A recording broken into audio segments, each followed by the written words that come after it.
Assalamualaikum warahmatullahi wabarakatuh. Perkenalkan, nama saya Nurul Febriani, NIM 2004030174, kelas MBS 1F. UAS Pengetahuan Komputer, tentang materi penggabungan pengetahuan komputer. Konsep dasar dan sejarah perkembangan komputer. Komputer yang dikenal saat ini adalah hasil pengembangan teknologi elektronika dan informatika, sehingga bentuk komputer yang asalnya berukuran besar dan membutuhkan tempat yang besar. Kemajuan industri komponen elektronika IC, Integrated Circuit, telah mendorong terciptanya berbagai perangkat chip IC yang beragam dan mendukung berbagai keperluan pembuatan produk elektronik. Sejarah dan perkembangan komputer.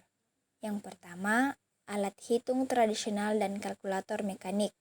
Yang kedua, komputer generasi pertama 1946 sampai 1959. Ketiga, komputer generasi kedua 1959 sampai 1964. Keempat, komputer generasi ketiga 1964 sampai 1970. Kelima, komputer generasi keempat 1970 sampai 1990.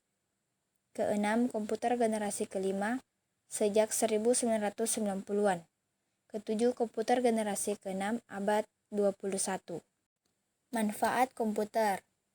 Yang pertama, komputer sebagai sarana mempermudah kerja. Kedua, komputer sebagai sarana komunikasi. Ketiga, komputer sebagai alat hiburan. Keempat, komputer sebagai alat pendidikan. Kelima, komputer sebagai sarana informasi. Definisi komputer. Yang pertama, dapat menerima input data. Kedua, dapat mengolah data. Ketiga, dapat memberikan informasi. Keempat, menggunakan suatu program yang tersimpan di memori komputer.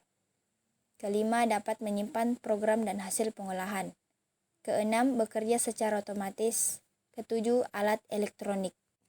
Jadi, komputer adalah kumpulan alat elektronik yang tersusun menjadi rangkaian membentuk sebuah mesin berteknologi dengan kontrol sistem operasi disertai program-program yang mampu menerima dan menyimpan data. Perkembangan komputer dari masa ke masa. Generasi pertama 1940 sampai 1959 dikembangkan oleh John W. Moseley dan John Presper Eckert. Generasi kedua 1959 sampai 1964. Generasi ketiga 1964 sampai 1970. Generasi keempat 1970 sampai 1980-an. Generasi kelima 1980-an. Perkembangan perangkat lunak. Software perangkat lunak adalah perangkat abstrak yang merupakan bagian utama selain dari sistem komputer. Perangkat lunak sistem operasi. Jenis software komputer. Yang pertama, software sistem operasi. Kedua, aplikasi. Contoh sistem operasi yang ada. Pertama, Unix. Kedua, Linux. Ketiga, Windows.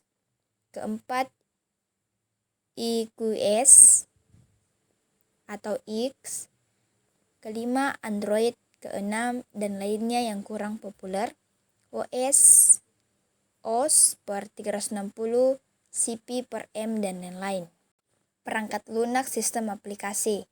Yang pertama, bahasa pemrogram dibagi menjadi 3, yaitu bahasa tingkat rendah, itu bahasa mesin, bahasa tingkat menengah, yaitu assembler, kemudian bahasa tingkat tinggi itu COBOL, BASIC, NET, dan lain. Kedua, paket aplikasi. Ketiga, bahasa pemrograman. Dan keempat, level bahasa pemrograman. Jenis-jenis komputer dan penggolongan komputer. Yang pertama, penggolongan berdasarkan tujuan penggunaannya. Kedua, jenis komputer berdasarkan data yang diolah. Ketiga, jenis komputer berdasarkan prosesornya. Keempat, jenis komputer berdasarkan bentuk fisiknya. Dan kelima, jenis komputer berdasarkan skala kemampuannya. Apa itu alat input, proses, dan output?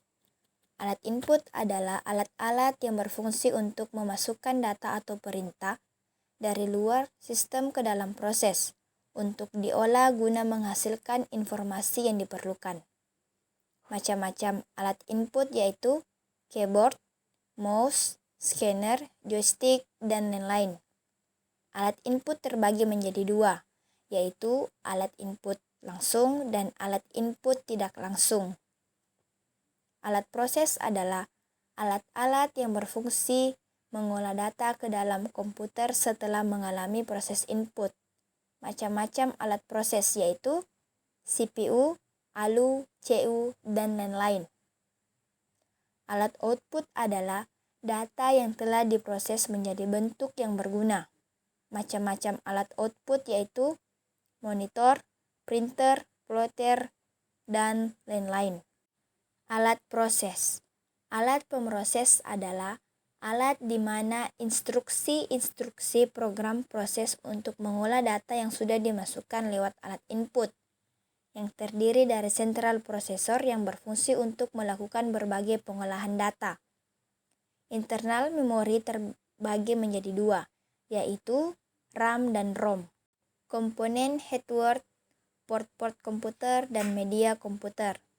Yang pertama, komponen pada hardware. Ya, ada input, ada kontrol, proses, penyimpanan, dan output. Kedua, komponen utama, ada central processing unit dan media penyimpanan. Ketiga, komponen pendukung, ada peralatan output dan peralatan input. Jenis-jenis dan fungsi port. Ada port serial, port paralel, port USB, port VGA, dan port infrared. Fungsi port berfungsi untuk menghubungkan komputer dengan komponen eksternal komputer. Media penyimpanan adalah alat yang digunakan untuk menyimpan data atau program. Contohnya hard disk, flash disk, CD, DVD, dan lain-lain. Fungsi dan kegunaan perangkat lunak komputer software. Perangkat lunak software merupakan bagian dari komputer yang mengacu pada bentuk digital. Fungsi-fungsi perangkat lunak komputer. Yang pertama, memproses data, perintah, atau instruksi khusus. Kedua, sarana interaksi yang menghubungkan pengguna dengan perangkat kerasnya. Ketiga, mengidentifikasi suatu program yang ada di sebuah komputer. Keempat, menyediakan fungsi dasar dari sebuah perangkat keras. Kegunaan perangkat lunak komputer. Yang pertama, perangkat lunak sistem operasi. Ketiga, perangkat lunak pengolah kata. Ketiga, perangkat lunak pengolahan angka. Keempat, perangkat lunak presentasi. Dan kelima, perangkat lunak pengolah gambar. Aplikasi pengolahan data menggunakan MS Office Word. Aplikasi pengolahan data word processor merupakan perangkat lunak yang digunakan untuk mengolah kata dan berkaitan dengan dokumen, seperti tahapan membuat, mengedit, memodifikasi, menyunting, maupun mencetak dokumen. Fungsi aplikasi pengolahan data. Yang pertama, membuat dan mengedit dokumen seperti surat dan amplop, surat dan laporan. Kedua, membuat desain amplop. Ketiga, menyusun secara otomatis daftar isi dan referensi. Keempat, mencetak dokumen yang telah dibuat. Kelima, mengubah dokumen yang dibuat sebagai format PDF. Macam-macam aplikasi pengolahan kata. Yang pertama, Microsoft Word. Kedua, Lotus Word Pro. Ketiga, Star Office Perfect. Keempat, Open Office. Kelima, Word. Keenam, S Word. Ketujuh, Abi Word. Dan kedelapan, WPS Writer, dan lain-lain. Aplikasi pengolahan data menggunakan MS Excel.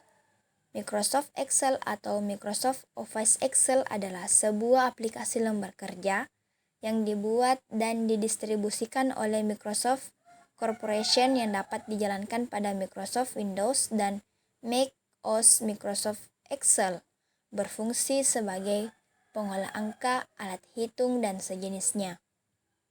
Menu yang terdapat di Microsoft Excel.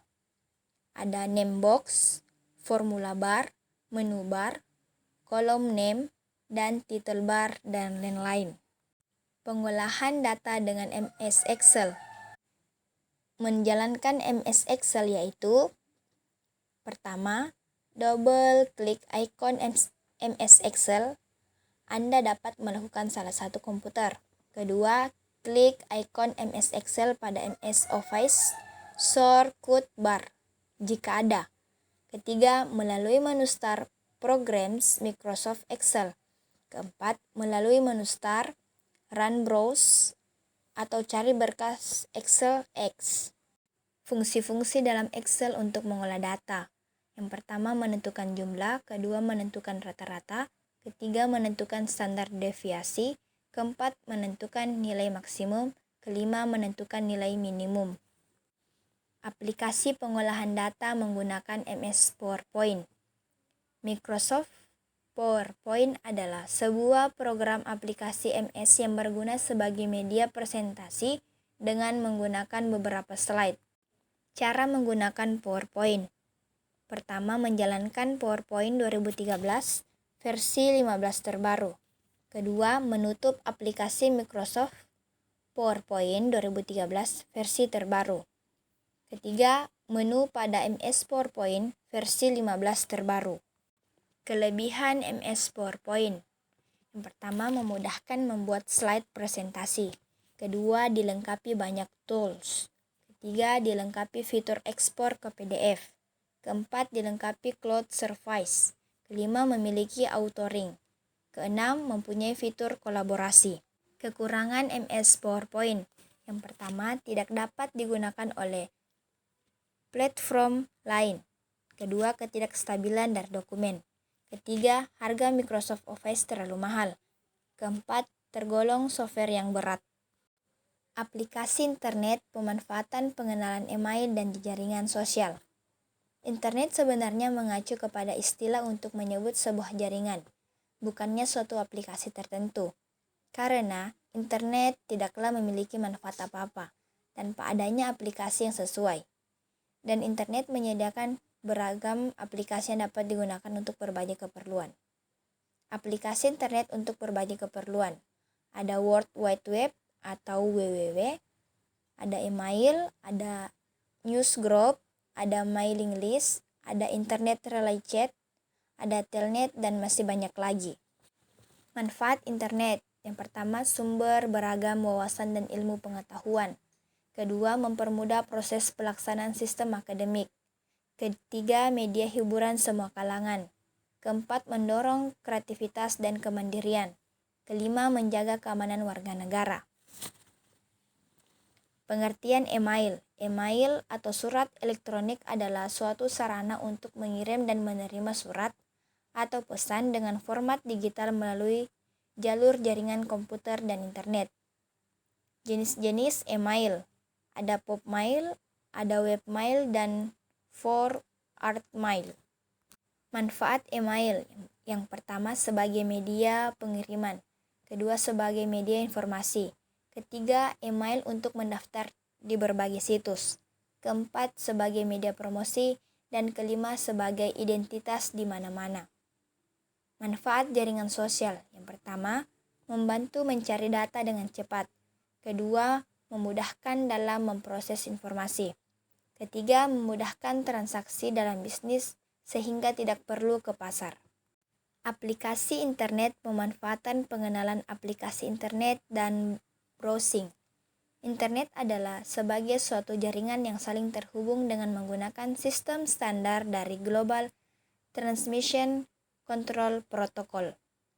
Dampak positif internet. Yang pertama, membantu menambah wawasan dan pengetahuan mengenai banyak hal. Kedua, mempermudah dan mempercepat arus informasi data. Ketiga, mempermudah para siswa dan pelajar dalam mengerjakan tugas. Keempat, melihat dan membaca berbagai tutorial di internet. Dampak negatif internet. Yang pertama, memiliki potensi kecanduan internet. Kedua, tidak bisa memanfaatkan waktu secara produktif. Ketiga, semakin mudah muncul berita dan informasi yang tidak benar. Hoax. Keempat, meningkatkan isu-isu sara yang menyebabkan perpecahan masyarakat. Browsing adalah semacam strategi orientasi. Jika digunakan oleh manusia, Ini adalah metafora yang diambil dari kerajaan hewan. Peranan sistem informasi dalam bisnis. Sistem informasi adalah kumpulan dari hardware dan software, komputer serta manusia yang akan menggunakan sistem tersebut. Peranan sistem informasi dalam bisnis. Yang pertama, mendukung bisnis dari segi operasional. Kedua, mendukung dari segi pengambilan keputusan. Ketiga, mendukung bisnis untuk meraih profit dan benefit. Beberapa contoh sistem informasi. Yang pertama, sistem informasi akuntansi. Kedua, sistem informasi keuangan. Ketiga, sistem informasi pengkajian karyawan. Keempat, sistem informasi akademik. Dan kelima, sistem informasi pemasaran. Itulah materi penggabungan pengetahuan komputer. Wassalamualaikum warahmatullahi wabarakatuh.